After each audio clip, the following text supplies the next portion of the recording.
नमस्कार। पिछले व्याख्यान में हमने मैक्स वेबर की सामाजिक क्रिया की अवधारणा के उद्देश्य, सामाजिक क्रिया क्या है और सामाजिक क्रिया की विशेषताओं को देखा था। हमने देखा था कि सामाजिक क्रिया हमारे भूत, वर्तमान, भविष्य किसी भी कार्य से प्रभावित होकर की जाने वाली क्रिया हो सकती है। हम अर्थपूर्ण रूप में जब एक दूसरे को प्रभावित करते हैं तो वह क्रिया हमारी सामाजिक क्रिया होती है। आज हम सामाजिक क्रिया के प्रकार की चर्चा करेंगे। मैक्स वेबर ने सामाजिक क्रिया की स्पष्ट व्याख्या करते हुए कहा कि क्रिया या आचरण व्यक्तिनिष्ठ रूप से पूर्ण होना चाहिए। वह व्यक्ति के अनुसार अर्थपूर्ण होना चाहिए।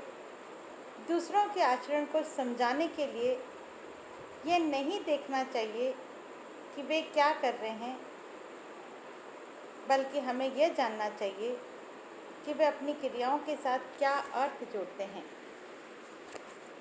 इन बातों को ध्यान में रखते हुए सामाजिक क्रिया के 4 प्रकार दुर्किम ने अपनी पुस्तक the theory of social and economics organisation में बताया। उनमें पहला प्रकार हम लेंगे तार्किक क्रिया। तार्किक क्रिया का संबंध किसी लक्ष्य के साथ होता है। मैक्स वेबर के अनुसार हमारी वह क्रिया तार्किक कही जाएगी जो व्यक्ति अपनी आवश्यकता की पूर्ति के लिए करता है। व्यक्ति के सामने लक्ष्य व साधन होते हैं। जब एक व्यक्ति तर्क द्वारा कोई लक्ष्य निश्चित करता है तो साधन का उपयोग उसकी प्राप्ति के लिए योजनाबद्ध रूप से करता है, तो इन सबसे संबंधित उस व्यक्ति की क्रिया तार्किक क्रिया कहलाती है। उदाहरण के लिए, छात्र शिक्षक द्वारा दिया गया निबंध गृह कार्य के रूप में लिखता है। निबंध लिखना क्या है? उसका लक्ष्य है। लेकिन निबंध किस तरह से लिखना है, कैसे उसने उसका साधन का काम में लिया है, उसके लिए उसने कोई पुस्तक ली है, पेन लिया है और इन साधनों का प्रयोग करते हुए वह निबंध तैयार करता है और तब शिक्षक निबंध का मूल्यांकन करता है।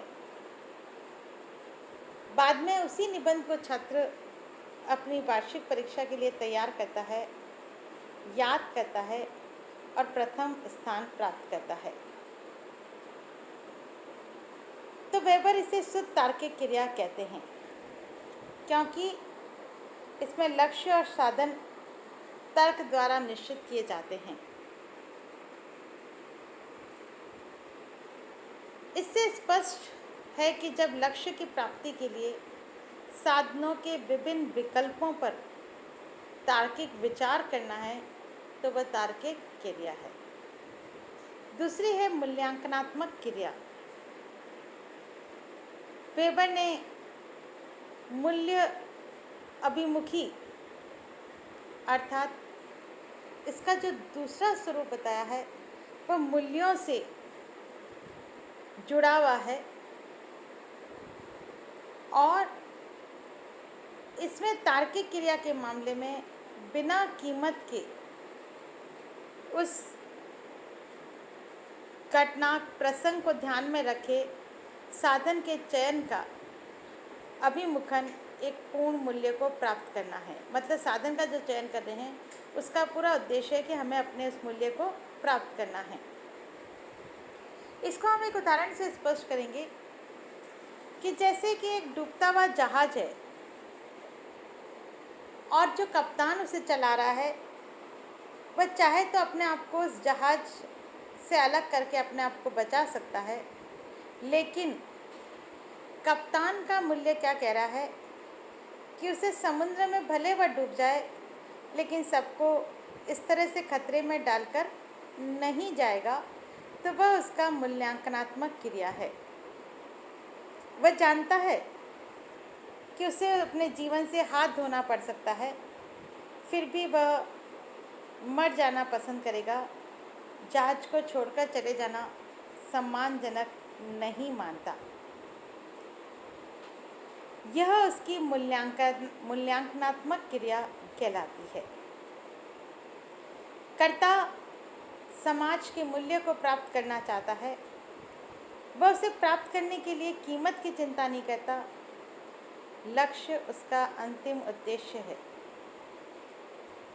वेबर ने इसे और भी अधिक स्पष्ट करते हुए लिखा कि कर्ता नीति, सौंदर्य, धर्म आदि मूल्यों में सचेत विश्वास रखता है।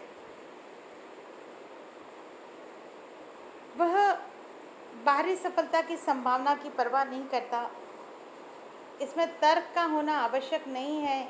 जैसे ईश्वर भजन व दान पुण्य करना नैतिक दृष्टि से अच्छा माना गया है, इसके पीछे तर्क का होना आवश्यक नहीं है। इसी तरह से इसकी जो तीसरा प्रकार बताया गया है वह है प्रभावात्मक क्रिया। व्यक्ति के संवेगों व प्रभावात्मक दशाओं को जोड़कर स्पष्ट किया गया है। वेबर कहते हैं प्रेम, घृणा, दया, सहानुभूति, ईर्ष्या, क्रोध आदि से प्रभावित होकर की जाने वाली क्रियाएं भावात्मक क्रियाएं होती है। जैसे मनुष्य शक्तिशाली संवेगों से वशीभूत होकर अतार्किक रूप से ऐसे व्यवहार कर बैठता है जिससे उसे बाद में पछताना पड़े। गाली गलौज करना, मारपीट करना, हत्या करना भावात्मक क्रिया के ही उदाहरण हैं। यहाँ क्रिया को लक्ष्य या मूल्यों की व्यवस्था के संदर्भ में स्पष्ट नहीं किया, बल्कि कर्ता की विशेष परिस्थितियों की संवेगात्मक प्रतिक्रिया बन जाती है, जहाँ कर्ता अपना नियंत्रण खोकर भावावेश में व्यवहार करता है। यही भावात्मक क्रिया है। और इसका जो अंतिम प्रकार है वह है परंपरागत क्रिया। वेबर ने सामाजिक क्रिया का चौथा व अंतिम रूप परंपरागत क्रिया बताया है। वे क्रियाएं जिनका प्रथाओं, परंपराओं से संबंध है तथा प्राचीन काल से ही चली आ रही हैं, वह व्यक्ति जब उन्हें अपने व्यवहार में लाकर क्रियाएं करता है तो वे परंपरागत क्रियाएं कहलाती हैं। जैसे आदिम समाज में विशेष अवसरों पर मुखिया को भेंट देना एक पारंपरिक क्रिया है। इसके लिए न तो लक्ष्य और न ही मूल्य और न ही संवेग है, बल्कि यह प्रथाओं, परंपराओं और विश्वासों से वशीभूत होकर किया जाने वाला कार्य है। क्योंकि उनके पूर्वज कर रहे थे इसलिए उन्हें भी करना है, तो यह आपकी उनकी परंपरागत क्रिया है। आपने इसे अच्छे से समझा होगा कि किस तरह से हमारे विश्वास हम आज भी स्वीकार करते हैं और मानते हैं। उपरोक्त क्रियाओं का जो वर्गीकरण वेबर ने दिया, उसमें प्रथम दो क्रियाएं मानव तर्क द्वारा निर्धारित करता है, तीसरी भावना के द्वारा और चौथी केवल आदतों व परंपराओं के आधार पर निर्धारित होती है। वेबर के अनुसार उपयुक्त चारों क्रियाओं के प्रकार संपूर्ण मानवीय संबंधों की व्याख्या के लिए पूर्ण सक्षम हैं। अब हम जो देखेंगे वह है सामाजिक क्रिया के सिद्धांत की आलोचना। कोई भी सिद्धांत कितना भी सही रूप में अपने आप को स्थापित करने का प्रयास करे, लेकिन उसमें कुछ न कुछ कमियां रह जाती हैं और उन कमियों को उजागर दूसरे विद्वान विचारक करते हैं। उसी तरह से वेबर के सामाजिक क्रिया के सिद्धांत, जो कि हमारे समाजशास्त्र को अनुपम भेंट है, किंतु फिर भी उसकी समाजशास्त्रियों के द्वारा आलोचनाएं की गई हैं, जो इस प्रकार है। पहली आलोचना की गई है कि नकारात्मक विश्लेषण पर ही विशेषतः जोर दिया गया है, अर्थात उन्होंने प्रमुखतः यह बताया है कि कौन सी क्रिया सामाजिक क्रिया नहीं है। इसके विभिन्न तत्वों को आपने स्पष्ट विश्लेषण नहीं किया। दूसरी बात जो कही गई है वह कही गई है कि वेबर के विचारों को पूंजीपति वर्ग के पोषक के रूप में देखा जाता है।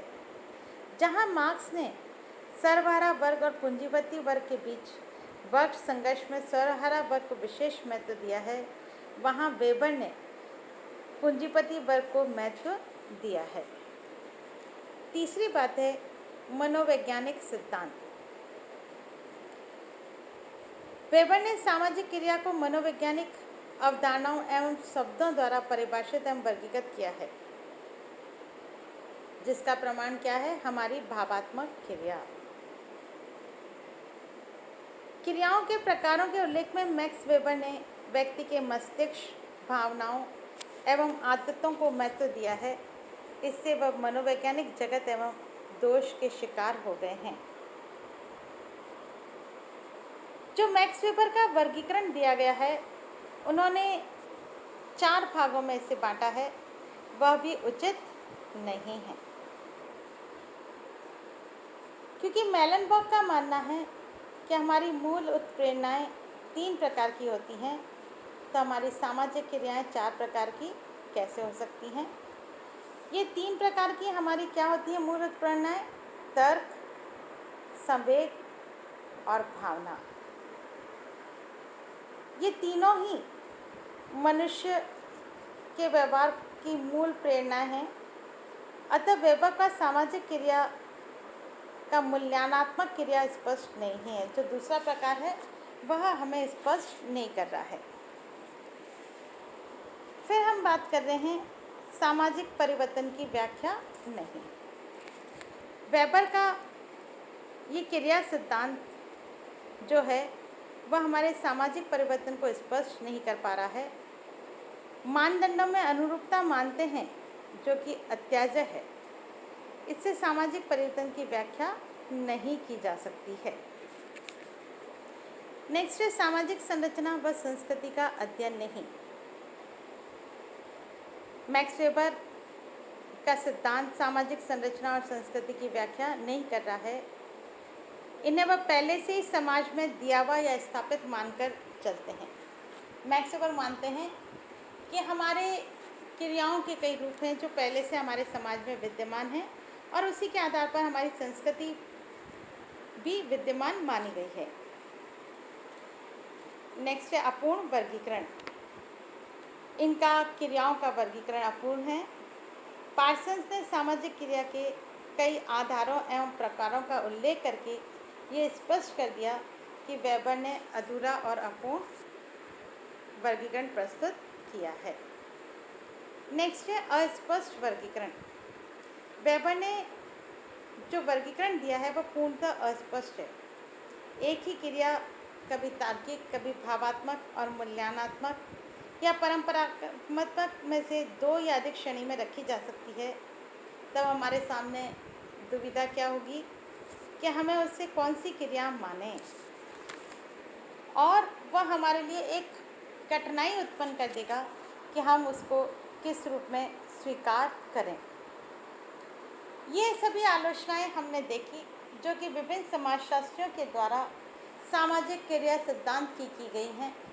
इतनी अधिक कमियों के बावजूद भी, इतनी आलोचनाओं के बावजूद भी मैक्स वेबर के द्वारा जो सामाजिक क्रिया का सिद्धांत दिया गया है वह हमारे समाजशास्त्र में बहुत अधिक महत्व रखता है। सामाजिक क्रियाएं एक समाज के निर्माण एवं विकास में प्रमुख योगदान देती हैं और वेबर ने समाजशास्त्र को सामाजिक क्रिया के आधार पर ही समझाने का प्रयत्न किया है। और उन्होंने समाजशास्त्र को जब परिभाषित करने का प्रयास किया तो वहाँ वह समाजशास्त्र की परिभाषा को भी सामाजिक क्रिया के आधार पर ही स्पष्ट कर रहे हैं। मैक्स वेबर का मानना है कि कोई भी एक व्यक्ति के द्वारा की गई क्रिया सामाजिक नहीं है, वह व्यक्तिगत क्रिया है। सामाजिक क्रिया में एक से अधिक व्यक्तियों का होना आवश्यक होता है और कह रहे हैं कि उसका मूलभूत अंतर हमें समझना होगा कि व्यक्ति विशेष के द्वारा की गई क्रिया सामाजिक नहीं, अपितु यदि वह दूसरों को प्रभावित कर रही है तभी वह क्रिया सामाजिक क्रिया कहलाती है। आप लोग इन विभिन्न उदाहरणों को देखते हुए इस बात को अच्छे से समझ गए होंगे कि किस तरह से हमारी सामाजिक क्रिया के प्रकार हमें अलग अलग रूप में बता रहे हैं कि कहाँ हम तार्किक क्रिया को समझें, कहाँ हम परंपरात्मक या भावात्मक क्रिया को समझें। इस तरह सामाजिक क्रिया एक महत्वपूर्ण सिद्धांत वेबर के द्वारा प्रस्तुत किया गया है और जिसे हमने आज समझा है। धन्यवाद।